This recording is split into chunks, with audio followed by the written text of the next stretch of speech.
good evening, this is Hound Dog Steve coming to you on the 31st of January, and a very warm welcome to all of you who are joining me this evening. So I wanted to talk this evening a little bit about the madness that is the political correctness movement.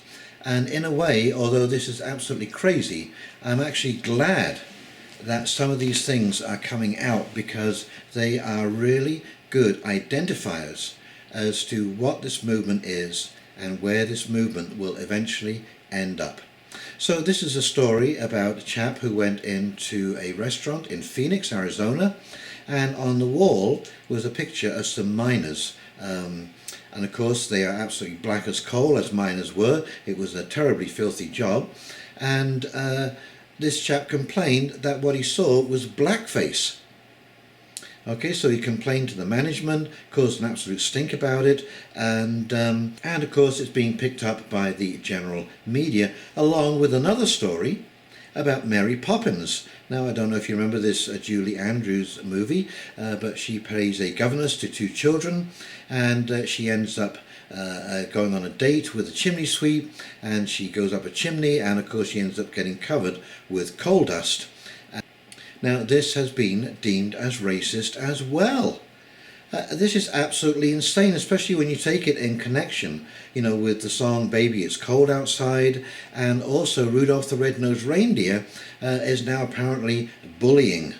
Now, in one of my previous videos around Christmas, I actually spoke about those two things, and I looked at some online polling.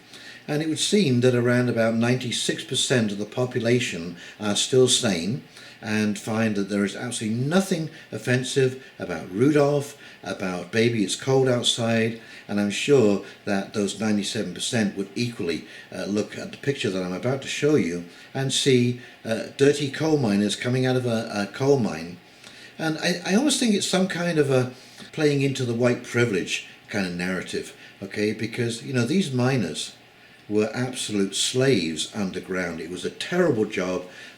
They were basically, it was a death sentence. Miner's lung, asbestosis, the danger of gases, of cave-ins, water, flooding. I mean, it was absolutely horrible. And of course they were underpaid.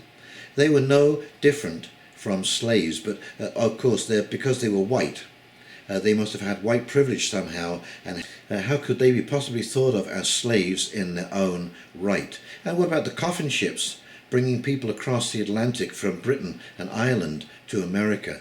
How many people died on those trips? No different from the slave ships that came over from Africa, bringing the same people. The same number of people died on that tenuous, arduous voyage with poor food, poor ventilation, no sanitary conditions. It must have been absolutely appalling. Anyway, the reason I'm kind of pleased in a bizarre way that these things are coming out is because it shows you where this PC movement will end up. If you are going to pick on things as petty as these, where will you not stop? Where is the end? And you can see that every blues song will be deleted somehow.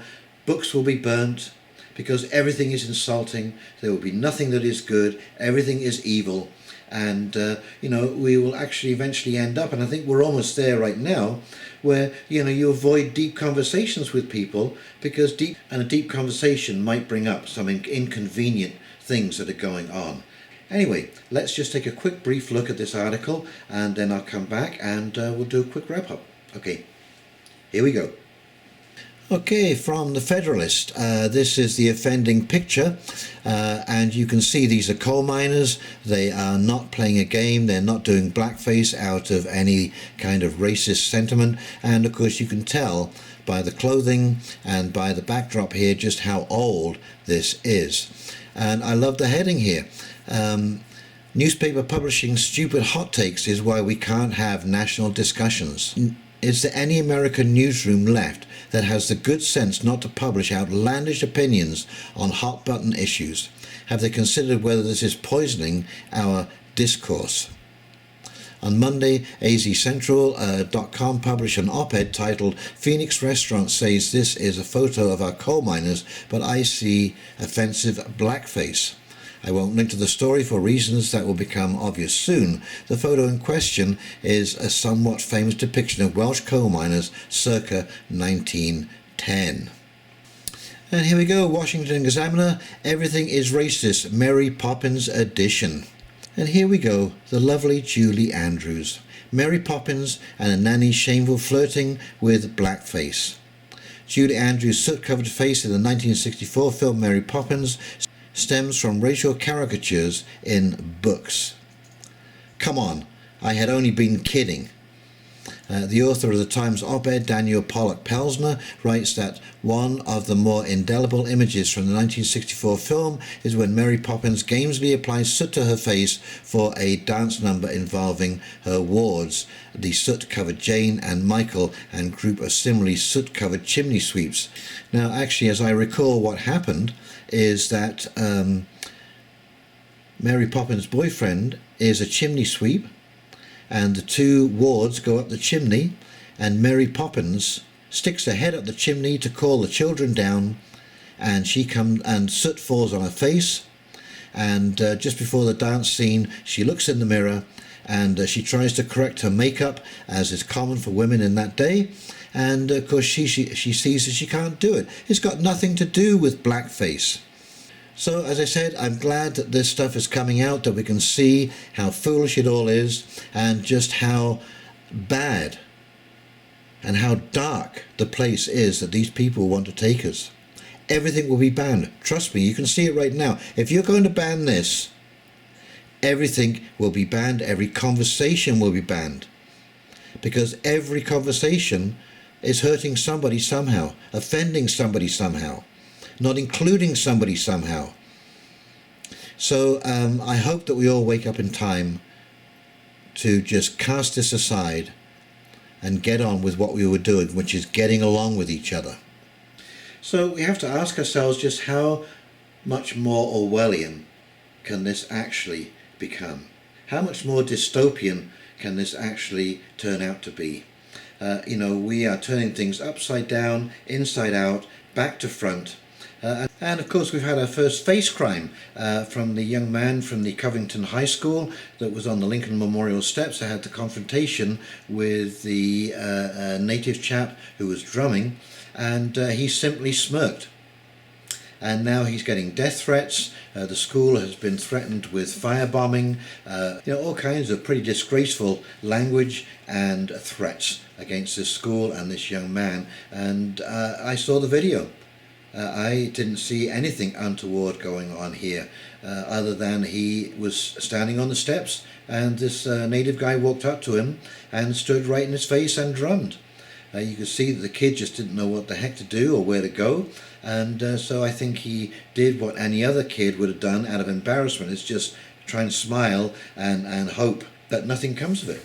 So these people have shown that these radical left-wingers have shown that they will turn predatory in a heartbeat, and they're almost worse than the people than they're condemning on the other side. You just have to shake your head, all the stuff that is going on. Wow. But think about that. Think about where this is going. We are being told right now what the final outcome is going to look like. And I don't think you're going to like what it looks like. When you don't trust anybody, anyone can accuse you of anything. There'll be snitch lines. There will be people turning other people in for the slightest of transgressions. No. If we let this continue on, I think we can all see, and we can no longer be complacent about this nonsense. It needs to be called out, and it needs to be ridiculed for the nonsense that it is. We have moved on from this. We have moved on from this, and we have learnt our lessons. Okay, yes, there are still some lessons to be learned. There are some modifications to be made. I'll be the first to admit that. But I don't know anybody who would willingly or knowingly put on blackface and walk around and parade themselves or ridicule gay people. We're over it. As far as I can see, I'm sure there's some holdouts, no doubt, but by and large, we're over it. Okay, well, I hope you enjoyed the information in this video. If you did, please comment, like and subscribe. Click that big red button. That really does help when you do. And once again, I would like to thank you for joining me on this incredible journey as we sojourn together through the world, creating the kind of world that we want to live in. And we can only do that together. So in the meantime, this is Hound Dog Steve signing off. I hope you have a very pleasant evening and a great weekend coming up. And we will talk very, very soon. See you now. Bye.